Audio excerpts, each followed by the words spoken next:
Hi, I'm Angie Morales, your co-host from EDuTV, inviting you to the first annual Latina Role Model Awards reception. It's this March 3rd, 5:30 p.m. RSVP now at www.latinarolemodels.tv. Everyone's welcome. Te veo ahí.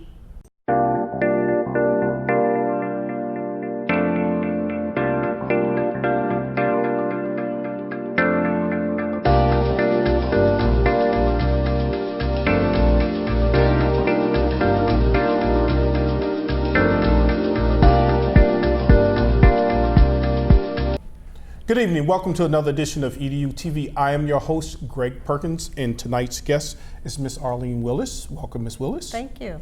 Miss Willis is the Coordinator, Transfer Program Advisor at Valencia Community College. Yes. And we are here to talk about STEM, science, technology, engineering, and math. STEM, it's a big field, and we keep getting all these numbers from the United States government, especially from the Department of Education, and they are talking about that not a lot of or enough American kids are pursuing it. So Ms. Willis has developed a program that helps to attract more minority students. So tell us about the program, Ms. Willis. Well, actually it's a program that is operated under the auspices of the LSAMP grant.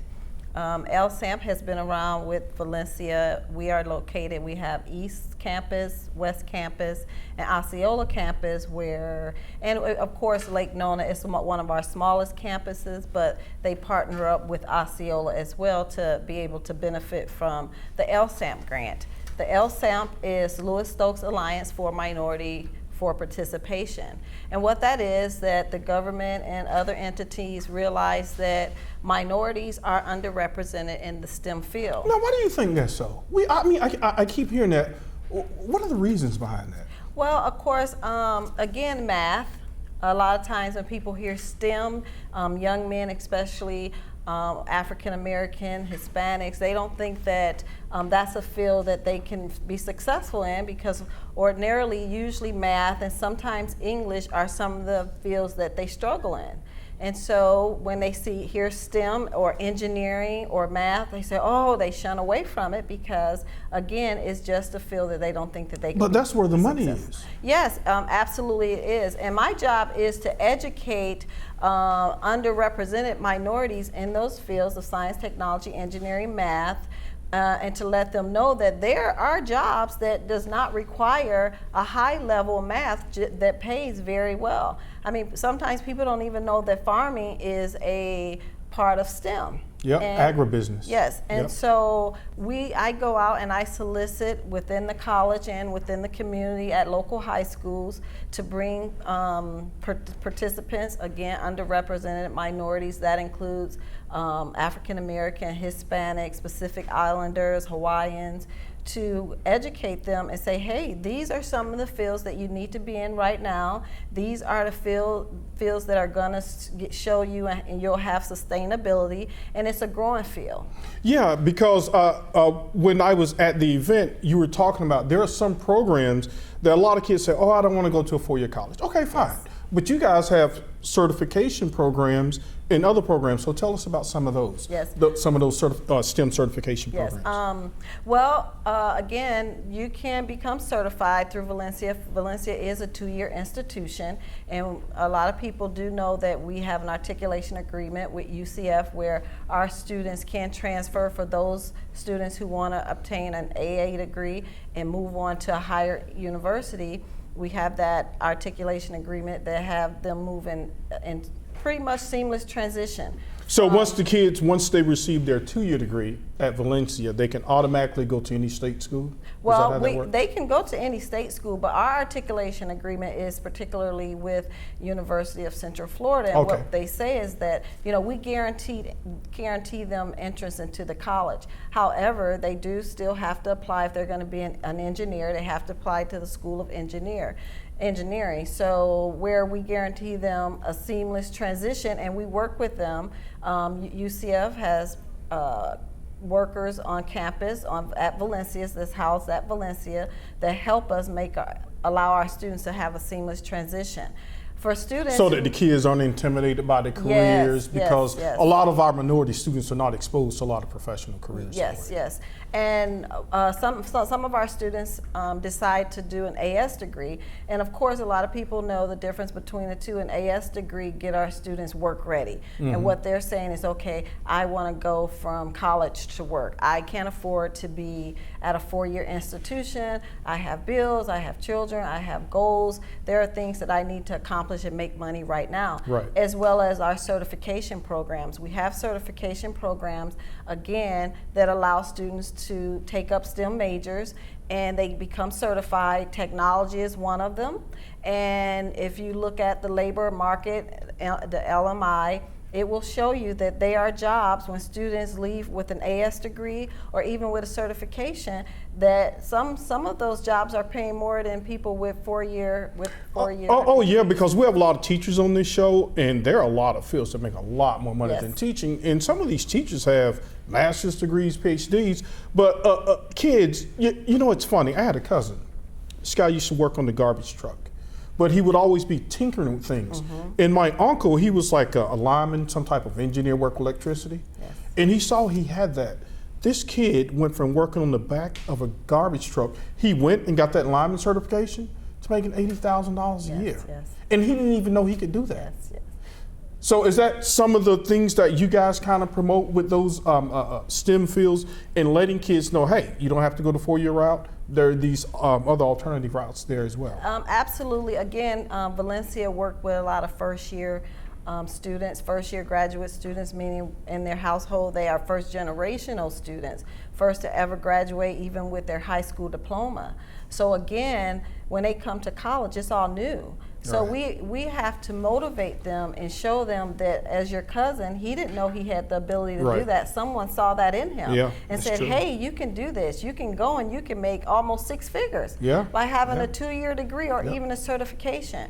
So we work with, and that's where the area high schools come in. We have a in the month of July, from July 24th, I believe it's through the 29th of this year, we have what we call Summer STEM Institute program that we go into the high schools, and the criteria for that 1-week-long program is that you be a high school graduate of this year. And sometimes students are on the line, especially first-generational students. That, you know, it's all new to them. They don't have anyone to push them and motivate them. So we say, hey, if you're not for sure what you want to do, and they say, oh, you know, they tinker back and forth, and they come to our Summer STEM Institute. It's a week-long workshop. They do a lot of hands-on things. They go to our our biology lab, our chemistry lab, our physics labs. They interact with. So you guys giving them that exposure? Yes, yes, and we're allowing them an opportunity to say, hey, I really want to be a STEM major, because within that 1-week-long workshop, we also show them all the different types of trades that are under STEM that they are not fully aware of, and we talk about some higher level math that's needed and that's not needed, that they're saying, hey, you know, I really can't pass algebra, I can't do, you know, trigonometry. So we say, hey, these are some of the fields that you can do. So we reach out to those students that are high school grads and invite them in, and if they complete that 1-week-long course, they get a free course in any chosen area. We hope that it be STEM, but in fact they do get a free course for coming for that one. Now are the kids listening? Because you're going out, you're speaking, because a lot of these kids, they seem, you know, I'm not gonna lump everybody together, okay? How are you reaching the kids? Because don't y'all have to almost trick them to say, hey, you don't have to spend 30 years in school to come out? How do you guys reach out to the schools? Again, seeing is believing. We don't do any types of tricks. However, we show the students what they can do, what they have the ability to do, what they have the power within themselves to do. Again, as your cousin, as you very well know, he didn't know that he can do the things that he was doing. We have kids today that are going to do a lot of work remotely from home. So we say, hey, you work on a computer all day long. You can find anything. I have a 9-year-old son, and you can give him a telephone and he can find things that I didn't even know existed. So again, you have the children of today, or young youth and adults, that they can really make use of their skills. We just have to, as professionals and trained leaders, show them what they can do.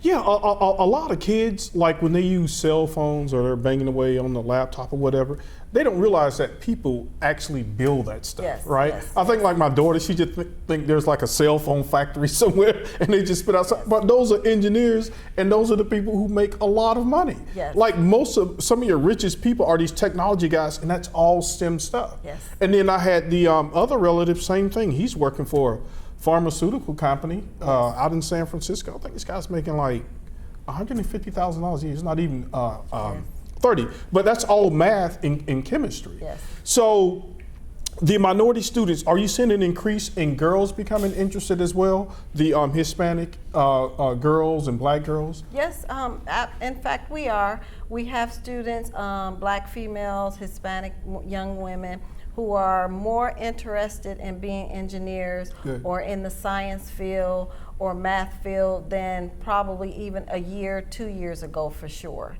So again, we take a part of the LSAMP grant has dollars for us to take our STEM participants to different workshops, conferences. In October we were in Indianapolis, in November we were in Seattle, Washington, and in So you guys take the kids on a trip there? Yes. All expense paid? all and expense paid. Wow. And that gives, You hear that, kids? Yes. Free plane trip. No, I'm joking. You got to be interested in STEM. But I'm sorry, Ms. Willis, go ahead. Well, and we're on our way in a couple of weeks to Washington, D.C. And what that does, again, when students get there to those conferences and those workshops, they're motivated to see that there are people like me that's doing it. And then we have, usually at most workshops and conferences, they get an opportunity to hear different panelists to say, hey, I was in your shoes before. I empathize with you. You can do it. And this is how we did it. And that's an opportunity for them to network, Right. get exposure to people who are working in the industry. They get an opportunity to meet the business and industry leaders of their field. So it really is a great opportunity for students who are in STEM, and even sometimes they're in the STEM program and you'll hear them hit a rough road and they say, oh, you know, I just kind of want to give up. But when we take them to those workshops, they get rejuvenated, energized again, and they're excited to say that, hey, you can do this. You know, it's like I tell my students, it's like going to the bank. If you don't put anything in, you can't get anything out. So you really have to work hard and it will pay off. So with our students having that opportunity to go abroad, we take them, even though we do have our articulation agreement with UCF, we still go to UF Apopka, we go to other institutions so that they can have an opportunity to see that, hey, there are a lot of choices out here for you to make a sound decision. Yeah, there really are, and that's why I get frustrated. And I guess one of the things that also parents have to do is you have to go to these events, because I would not have known about this had I not been out and about. And so we are so happy that you could come and join us and talk about this program tonight. I mean, guys, this is outstanding. If you're in high school, if you are Hispanic or African American child, male, female, don't quite know what you want to do, you get to come to Valencia 1 week free, right? Yes. You're gonna feed them lunch? Yeah, Look, feed you breakfast you get a and free lunch.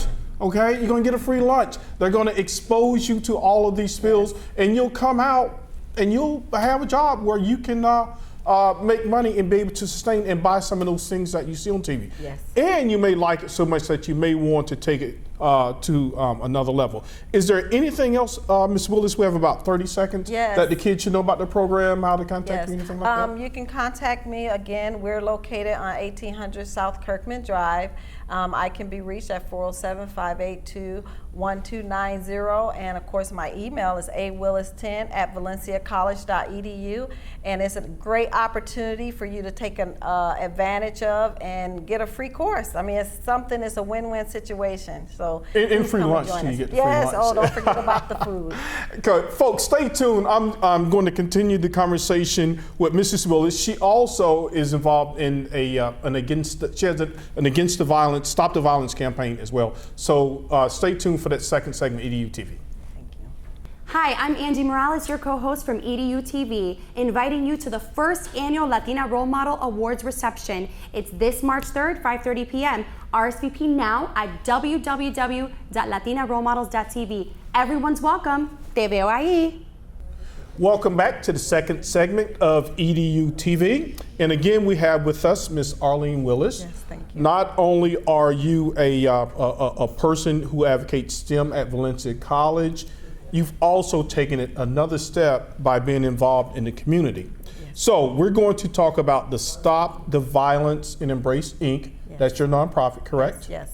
Okay, so tell us about this organization. What does it do? Why did you start it? Yes. Well, Stop the Violence and Embrace Inc. is an organization that works with youth and young adults, and our mission is to teach those youth and young adults that you can do a lot of things that are positive with your mind and your hands rather than resulting to violence. So we work with the youth and young adults on teaching them how to respect authority, because as you know that we have had a lot of problems in the community with police shooting citizens because What age group are you starting with? anywhere from 10 years, even younger than that. If someone brings someone 9 in our program, in October we just took a group of students and they range from 9 years old all the way up to about 20 to a Stop the Violence March in Washington, D.C. Wow. Yes, and so again, we were rallying because we have to stop this violence.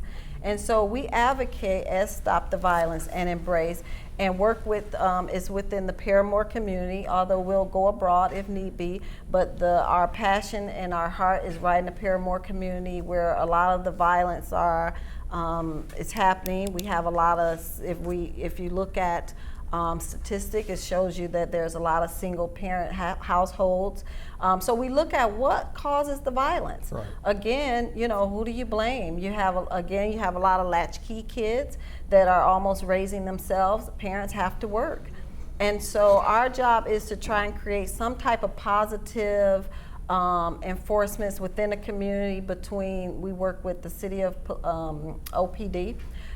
We work with the mayor's office has been a part of providing dollars for us. Are you guys part of the Kids Zone, or is this something totally different? It's different. We have Okay. worked with the Kids Zone a little bit with trying to develop some partnerships, and I'm sure maybe in the future that'll happen, but it is different. But the goal is the same. The goal is the same, is to stop the violence and try and bridge the gap between police officers, even in school. We try and work with them and how to respect your teacher. How do you respect your elders? And Miss Willis, I don't know what happened in our society, but I remember growing up, right? In my family, there were just certain things you couldn't do. Respect was a big thing. Yes. And even having my own child, I had to make some adjustments in terms of how I was parenting, how they were parenting. Some good, some bad. But you just respected adults. Yes. And there was just certain things I wouldn't say. So it frustrates me that kids aren't automatically taught this. Yes. Well, again, who do you blame? Parents don't, parenting doesn't come with a book. And oftentimes we parent the way we're parented. And now, we live in a different time. The police officers say, hey, you can't discipline your children. But yet your children are doing things that, is unbelievable. Right.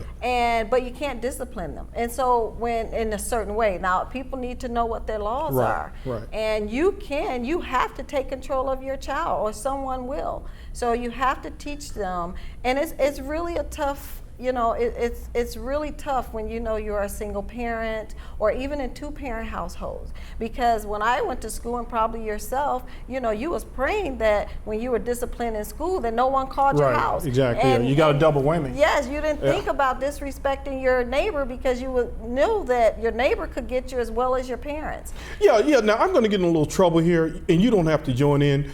But some of that stuff spills over to negative interaction between young African American males and the cops, okay? So when I see stuff like the Trayvon Martin, the kid that was shot in Cleveland, those kids, I side with them. They're kids. They weren't doing anything. The Michael Brown, I'm a little suspect on that one because his interaction with grabbing that cop's gun or what, he should not have interacted physically with a cop. The cop has a gun. So I don't know. Sometimes I get confused. I want to support the kids. I want to help them. So how do we distinguish between knowing your rights, right?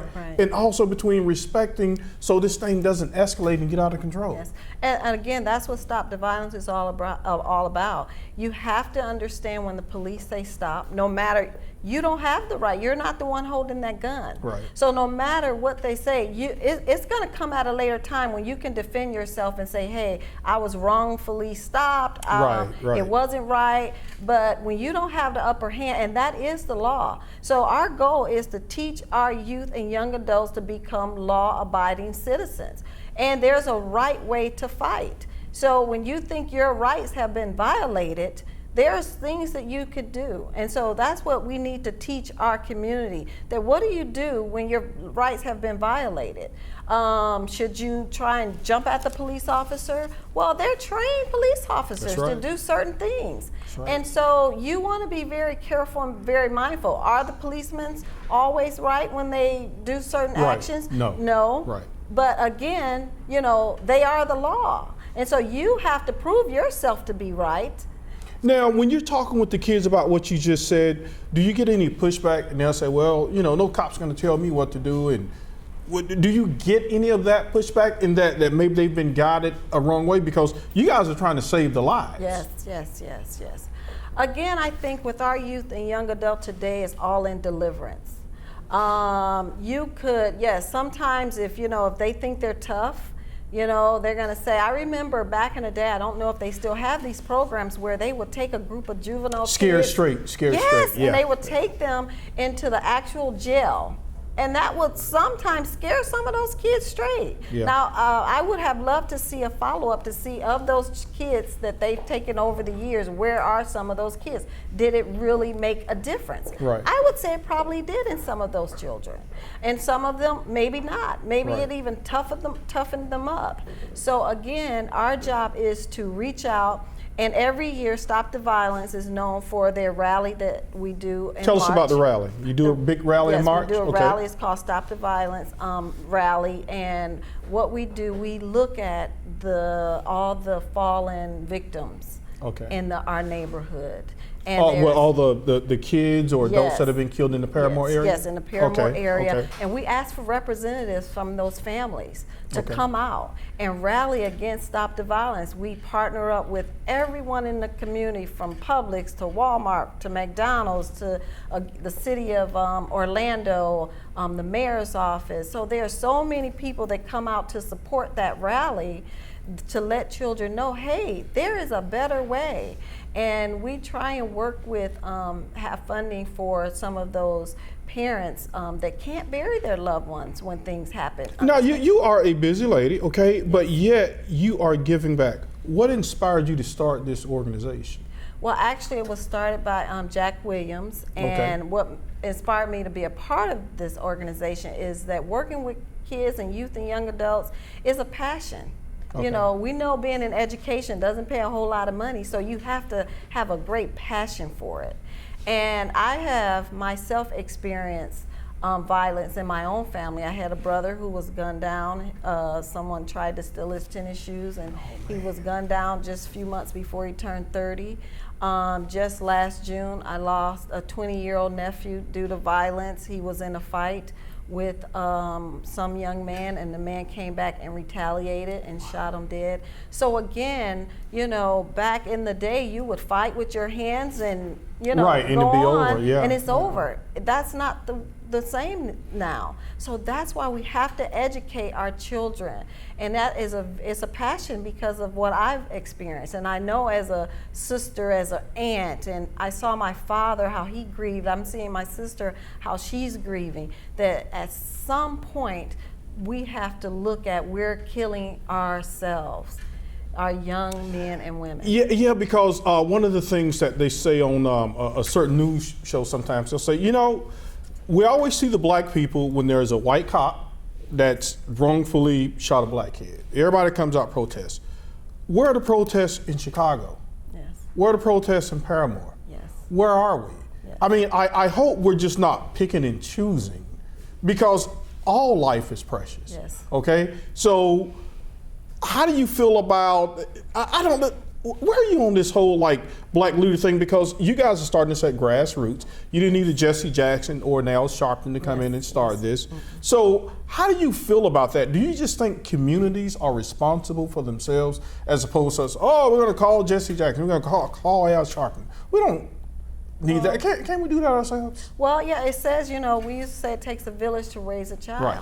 And I think we've gotten away from that because no one can discipline anyone's child or, Right. you know, even I hear teachers, I have a lot of friends who are teachers in middle school and high school, and you know, they don't have a problem necessarily with the children, it's the parents that come out and want to be violent. But I think what happened when we hear, you know, Michael Brown and we hear Trayvon Martin and everybody, right in a moment you're caught up. Right. And you're like, that's not right. Right. And so you hit the streets and you start rallying. And what's so disheartening about that is, like in Baltimore, they were tearing up their own community.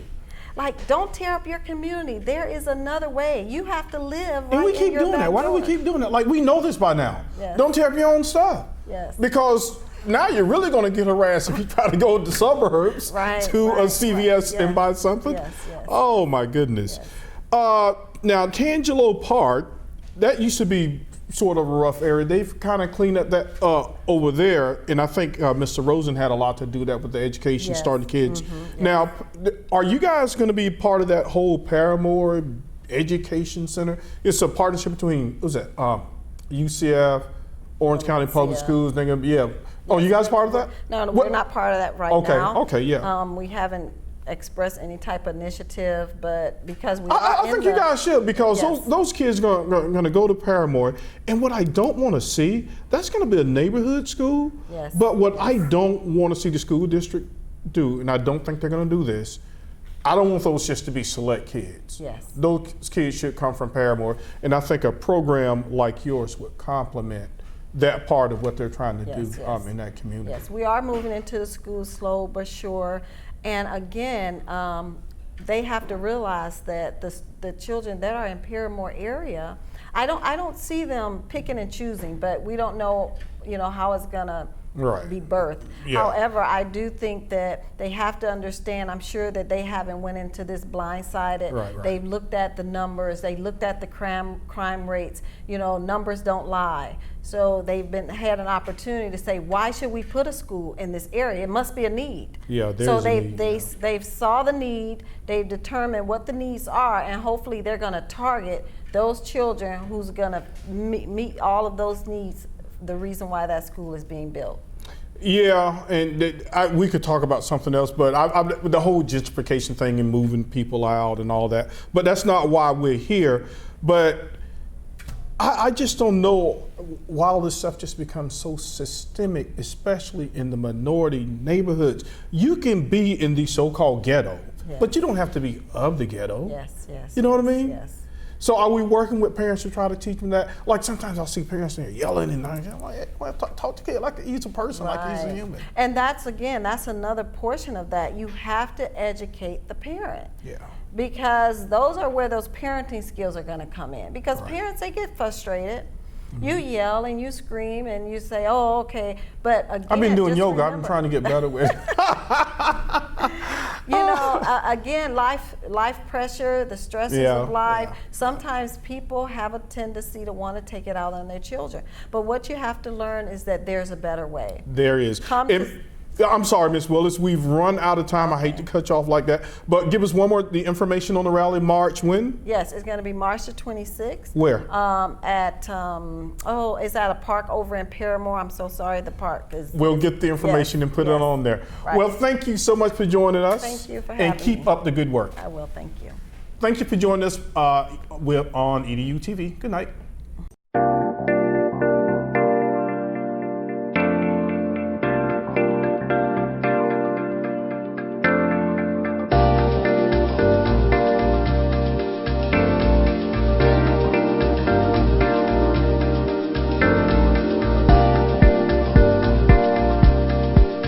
Hi, I'm Angie Morales, your co-host from EDuTV, inviting you to the first annual Latina Role Model Awards reception. It's this March 3rd, 5:30 p.m. RSVP now at www.latinarolemodels.tv. Everyone's welcome. Te veo ahí.